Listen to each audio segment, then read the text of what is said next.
14h15 et vous écoutez Autour de midi. Autour de midi. Eh oui, dans Autour de midi, on vous propose, et je reviens sur ce que j'ai dit tout à l'heure parce que j'ai bien aimé le texte, on vous propose un voyage musical, un retour aux sources, une immersion dans les traditions populaires de Bizerte.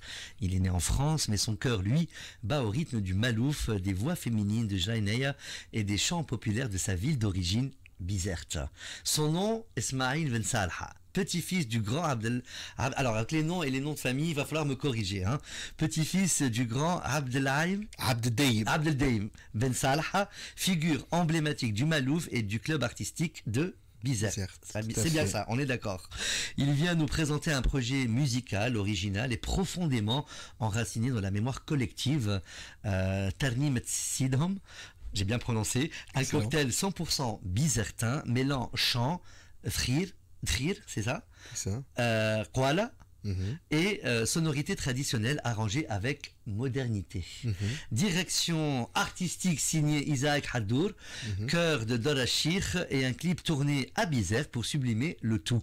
Un projet familial, sincère et vibrant que nous allons découvrir avec lui. Bonjour Ismail Ben Salha. Bonjour, bonjour Mehdi.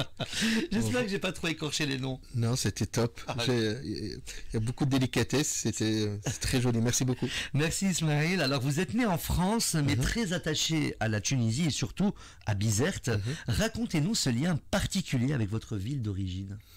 Ce lien, il était estival chaque été. Mes parents m'envoyaient dès le premier jour de vacances. C'était pas une punition, hein? Non, c'était au contraire, c'était le cadeau de la réussite scolaire. Le premier jour des vacances, on se retrouvait dans l'avion à Tunisair direction Tunis-Carthage, et l'oncle et la sœur qui venaient nous récupérer. On était mon petit frère et moi tout jeunes, et on rentrait la veille de la rentrée scolaire. Donc on passait le plus de temps possible.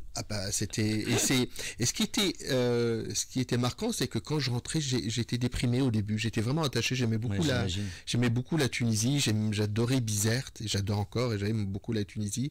Et c'est ce lien avec tout ce qui fait le charme de cette ville, notamment les plages, le côté festif, mais aussi sa musique et ses traditions, en fait, aussi bien musicales que ses traditions culturelles, avec les saints, avec le ziara qu'on faisait en famille. Bien sûr. Et j'imagine aussi que c'est une ville Bizerte que vous connaissez comme votre poche maintenant, tous les recoins. Que je connais, que j'aime beaucoup. Je trouve toutes les villes de Tunisie sont magnifiques. Je trouve que chacune a son propre cachet, et sa propre beauté. Souvent on me dit tu préfères quelle ville? Je leur dis toutes elles sont belles. J'adore le Kef, j'adore le sud-est, j'adore le sud-ouest. Un petit penchant pour Bizerte, un peu plus. C'est normal. C'est normal parce qu'il y a les racines, il y a cet ancrage avec l'enfance. Oui. Moi je reste persuadé que tout ce qu'on vit dans l'enfance, ça vous marque à vie. Bien sûr. Et moi ces couleurs, ses odeurs, ses senteurs, ses paysages et ses recoins de Bizerte. Elle a une histoire, Bizerte, une grande histoire. Elle a une grande histoire et elle a une grande culture musicale qui est forte, notamment avec le Jaineya ou le Hamdi, qui est vraiment typique. Et le Malouf aussi. Oui, le Malouf, bien sûr. Alors, votre grand-père Abdeldaïm Ben Salha a été un pilier de la musique Malouf à Bizerte. Quel souvenir gardez-vous de lui et en quoi a-t-il influencé votre parcours musical?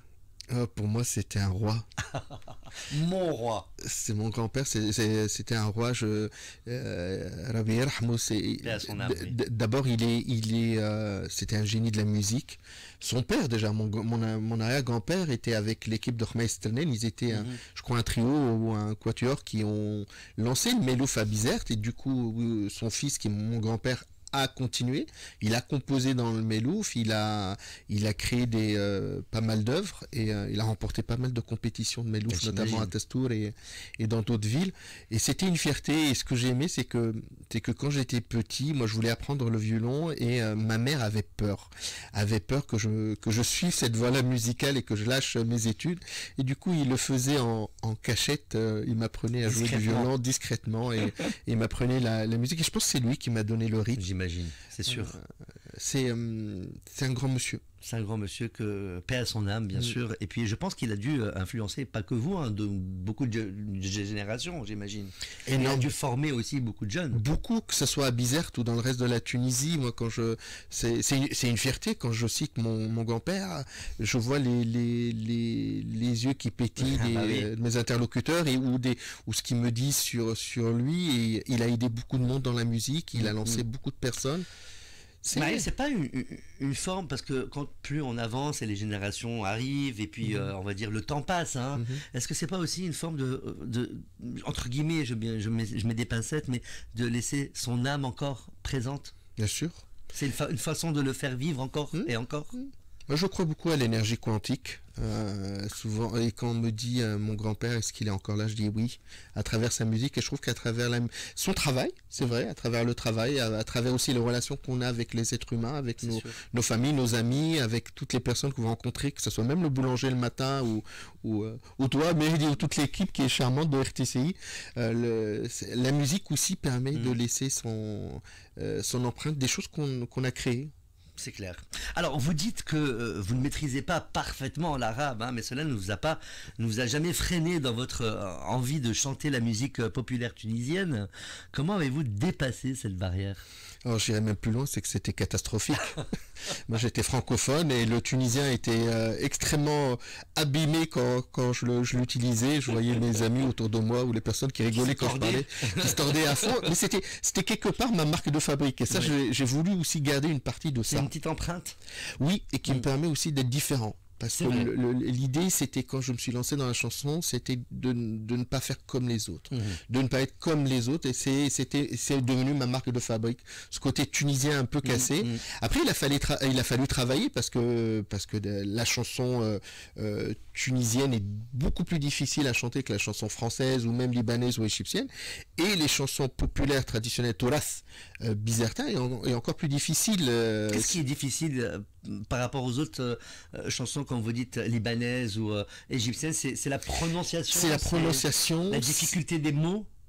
Alors il y a les rythmes, il y a la prononciation, il y a la difficulté des mots, il y a des terminaisons, des mots et des phrases qui sont beaucoup plus complexes, beaucoup plus riches aussi. Il y a une richesse dans la musique tunisienne et dans la musique populaire qui a même à jouer en termes de musique sur ces quarts de temps, c'est beaucoup plus compliqué, et c'est ce qui fait aussi leur beauté aussi. Alors justement, hein, on est rentré, on m'avait tendu la perche pour la prochaine question sur le projet. Parlons de Tarmit Sidham. Pourquoi ce nom et comment est née cette idée de projet? Alors, le projet global s'appelle Esma. C'est un jeu de mots entre Ismaël et Esma. Écoute les histoires, les légendes, et écoute les chansons populaires bizertines. Il y a eu le premier titre qui est Loumaïm, qui est une reprise sur une sainte et un saint, l'Al-Harbi aussi d'El-Hani de Bizerte. On a voulu faire un clip en reprenant les légendes de ces deux saints. Clip tourné à Bizerte, bien sûr. Hein. Non, on l'a tourné pas très loin de Manoub, pas très loin de Jdaïda. D'accord. Mais on a repris les personnages, en tout cas, et les légendes de ces deux saints bizertins. Okay. Ensuite, il y a Mohamed qui a été enregistré avec Marwan Zaidi en version très slowly, qui a été faite avant les fêtes religieuses, et on a voulu quelque chose de très joli, et je le remercie parce qu'il a fait un super bon boulot, il est talentueux, Marwan Zaidi. Et ensuite, il y a eu cette rencontre avec un cousin éloigné, mais mon cousin, qui est Isaac Hadour. D'accord. Qui est compositeur, qui est un docteur en musique. Je l'ai cité tout à l'heure, c'est vrai. Oui. Qui est sa grand-mère est une cousine de ma grand-mère, je crois. En tout cas, on a un lien de parenté. Et c'est un ami qui me dit, mais pourquoi tu rencontres pas ton cousin? Il est talentueux. Et il y a eu cette rencontre fabuleuse et est né ce projet en fait. Il ne faut pas chercher trop loin des fois. Hein.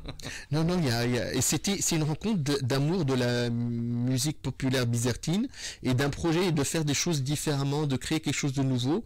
Et Isaac, il est talentueux en musique. Il est arrivé à faire quelque chose qui est très compliqué. Nous, dans le projet, on a voulu garder vraiment l'ADN de la musique tajraïniya, et avec l'air el-hamdi. Et pour faire ça, c'est très compliqué parce que dès que vous touchez quelque chose, ce n'est plus du hamdi, ce n'est plus la façon. Ça change. Et nous, on a voulu garder cet ADN parce qu'elle fait vraiment partie de notre patrimoine à Bizerte. Moi, je me rappelais ma grand-mère quand ont chanté ces chansons-là, à 90 ans, elle se levait et elle dansait, tellement ça fait partie de notre patrimoine. Donc, il a fait un super beau boulot. Donc, il y a eu cette rencontre, il y a eu ce projet de medley, qui est un hymne en fait. Tarnim veut dire hymne.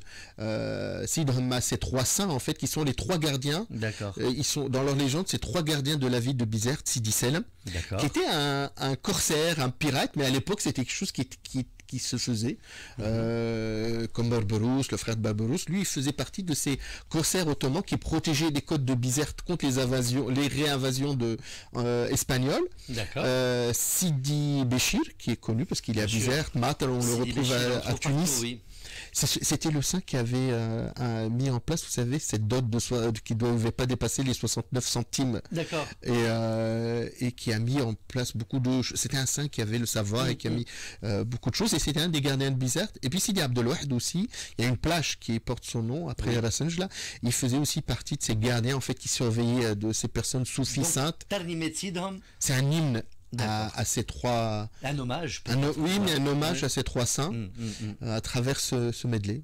Alors, le style Kouala, je sais pas si je dis bien, Kouala, les chants du Trir, les voix féminines Jraïneya, c'est un mélange riche et ancré dans donc, la tradition. Pourquoi ce choix de répertoire? Parce que il fait partie de ce patrimoine de cette ADN bizertine. C'est-à-dire que l'air il s'appelle Hamdi. L'air c'est un air ternaire qui est particulier. On le trouve que dans la région du Grand Bizerte. On le trouve pas ailleurs il a ses particularités, il a son rythme, sa touche, son ADN. Il faut pas dépasser les 90 bits par minute, sinon c'est plus. Il a ses règles, il a ses instruments aussi, que le darbouk avec la peau bjeld, le tar il est spécial. Traditionnellement en fait.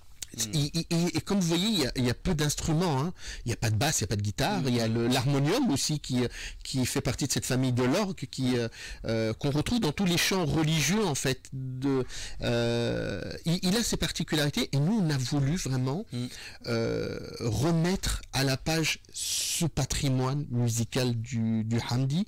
Est-ce qu'on peut dire un peu oublié avec les générations? Oui, oublié, voire modifié par l'innovation. Il y a eu des choses qui ont été très faites, qui ont été jolies par Ziara ou à la 24 parfums avec si Mohamed Ali Kamoun qui sont très belles, mais qui sont plus du Hamdi, qui sont plus chantées comme elle le faisait à l'époque sur Jraïné.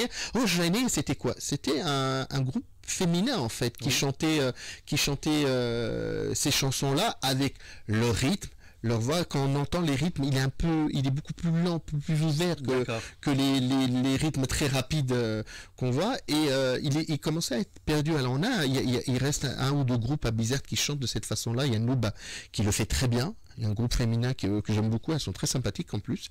Alors on fait un petit coucou. Ouais, j'ai eu l'occasion une fois de monter sur scène avec elles dans un mariage et elles sont adorables. Je trouve qu'elles ont cette intelligence relationnelle que j'aime beaucoup et puis la passion pour la musique. Et ensuite, il y a pour revenir dessus, il y a ce côté Jraïné est en train d'être perdu avec la modernisation et l'innovation. Et nous, ce qu'on a voulu avec Zach, c'était et l'équipe, la plupart et 90% du projet sont bizartins et dans les 90% sont de la même famille. Hein, donc, justement, on y arrive sur cette question. Quelle a été la place de votre famille dans cette création musicale? C'est un projet très collectif, non?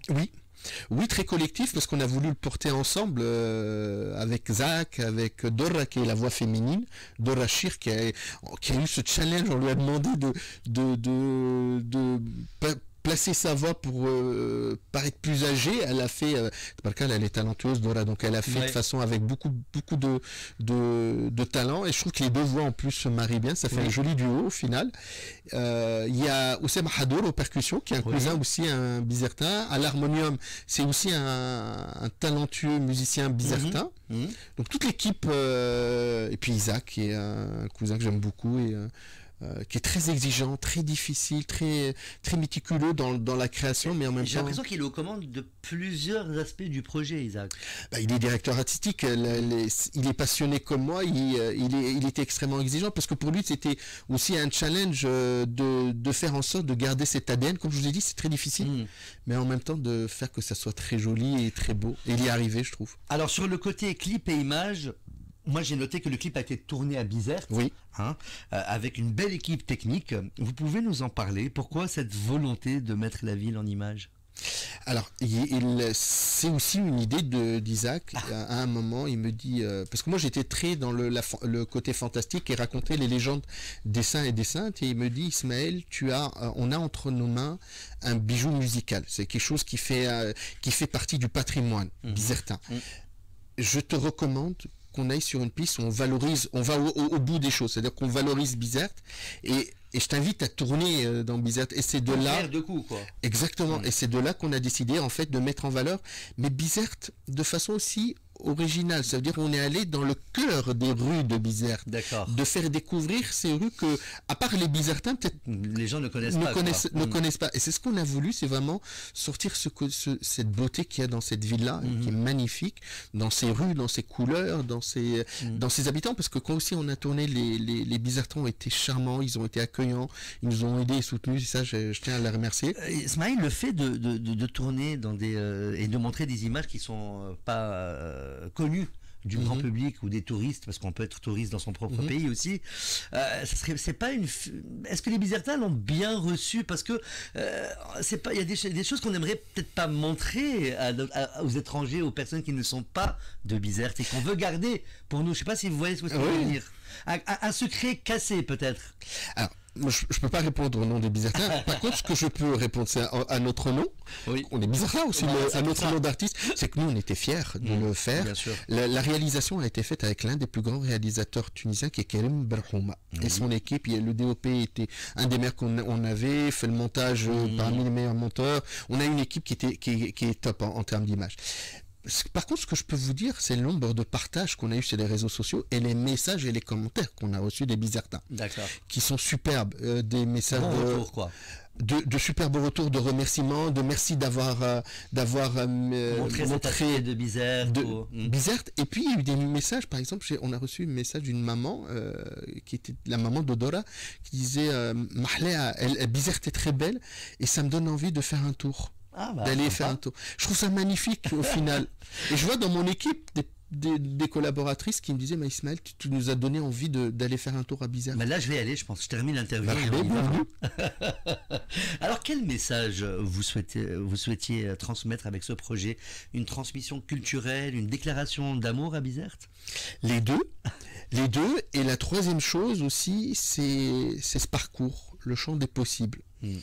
Souvent on a tendance à nous mettre dans des cases. Non, toi tu peux faire ça, non, toi tu peux pas faire ça, toi tu peux chanter, non, toi tu peux pas chanter, toi tu peux créer, toi tu ne peux pas créer. Alors on peut tous faire si on a envie, si on a l'amour. Après c'est vrai qu'il y a des techniques, c'est vrai que ça s'apprend. Et ce qui est bien, c'est que ça s'apprend. Derrière je trouve que derrière tout projet, si l'âme est belle, si les vibrations sont belles, ce que vous voulez dire. Ça peut faire de très belles choses. Et c'est le message. De très belles choses. On va parler un peu de vision et de futur, si vous le voulez bien, avec quelques questions. Est-ce que ce projet marque le début d'un parcours musical plus large pour vous? Avez-vous d'autres projets en préparation? Alors, à court terme, oui. Parce que le Tani Metsidom, en fait... c'est le DG qui parle. Le DG. Ça aide, hein, ça aide. Bien sûr que ça... les compétences en communication, en gestion d'image, en gestion de marque, m'ont aidé, parce qu'elles m'ont aidé aussi à faire mes choix personnels, de dire aujourd'hui, sur un plan artistique, il vaut mieux que je choisisse un positionnement clair, que j'y reste, que je ne me dissipe pas, que j'y sois légitime. Donc derrière, d'où le choix de rester sur ces chansons traditionnelles bizertines. En tout cas, Tani Metsidom est le tome 1 d'une trilogie. Il va avoir un tome 2. On a commencé à enregistrer l'harmonium à Paris, au studio d'Ozak. On va enregistrer les voix de Dora et la mienne en été, Inch'Allah. Cet été. Donc il sortira, je pense, d'ici fin d'année, Inch'Allah. Et il y aura un tome 3 l'année prochaine. Donc... Quel accueil espérez-vous du public tunisien, mais aussi de la diaspora? Ah, comme les messages que j'ai reçus. Si je reçois des messages comme ça, moi ça me va, c'est que mon objectif est atteint. C'est que du bonheur. C'est du bonheur parce que pour moi c'est du bonheur. Je le fais aussi pour le plaisir, pour m'amuser. Il n'y a pas une vocation il n'y a pas un objectif de carrière, de monter dans un festival ou de gagner de l'argent avec. C'est vraiment de vivre le moment présent et de réaliser ses rêves. Et si derrière, la diaspora ou le public aime, c'est bingo pour moi. Si vous deviez définir en une phrase ce que représente Tarbiat Sidham pour vous, que diriez-vous? Ah, en une phrase. C'est compliqué. C'est compliqué enfin. Je vais être transparent, je suis fan des légendes des saints bizertins. Je trouve qu'il y a de très belles histoires et qu'on est en train de perdre ce patrimoine culturel. Et je trouve que c'est un hommage en fait aux légendes des saints. Souvent on chante leurs chansons, mais sans savoir qui ils sont, sans savoir quelles ont été leur histoire, qu'est-ce qu'ils ont fait pour la région. Sidi Selm par exemple a beaucoup fait pour Bizerte. À son époque, on était sur au niveau du 6e siècle. Sidi Béchir c'est 18e, Sidi Abdelwahid c'est 17e. En une phrase, c'est vraiment un hymne à ces personnages. Alors rappelez-moi le nom de l'album. Alors pour l'instant il y a pas d'album, c'est le projet Esma. Voilà, c'est le projet Esma. Alors vous pouvez le retrouver sur ma chaîne YouTube. Voilà. ISMA et la lettre en arabe Ain. Donc Esma. Le 3 quoi. Le 3, voilà. Le 3. Et l'objectif c'est de continuer à faire découvrir des chansons du patrimoine bizertin. Son nom, Ismaïl Ben Salah, petit-fils du grand Abdeldaïm Ben Salah, feu Abdeldaïm Ben Salah, figure emblématique du Malouf et du club artistique de Bizerte. Il est venu nous présenter son projet musical original Esma. Écouté et profondément enraciné dans la mémoire collective, un cocktail 100% bizertin mêlant chant, frikir, kwala et sonorité traditionnelle arrangée avec modernité. On va écouter justement un morceau de 8 minutes, parce que c'est un medley. Ça prend, c'est un medley, mais sinon les musiques comme ça prend c'est plus que le minutage de musique moderne, quoi. C'est pas du 4 minutes, ça peut prendre 7, 8. Non, parce qu'elles sont beaucoup plus anciennes d'un point de vue historique. Les 3-4 minutes, c'est assez récent. Dans l'histoire musicale, c'est assez récent. Donc elles sont plus longues et ensuite, souvent, on les chante, et Jani, elle les chante en cocktail, en medley. Donc c'est pour ça que celle-ci, notamment, fait plus de 8 minutes. On va l'écouter, un cocktail, justement, de Ismaïl Ben Salah. À partir de 2h, je vous rappelle, ça sera Rachida Jabnoun, la présidente du Conseil international des femmes entrepreneurs, à l'occasion du lancement qui a eu lieu de la commission Petite Industrie et Métiers de Luxe du groupement du patronat francophone, le GPF. Ça sera tout à l'heure à partir de 12h.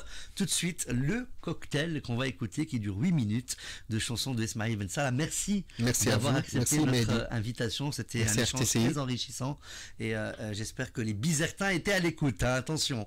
Allez, on écoute le cocktail et on revient en direct du studio 1 de RTCI.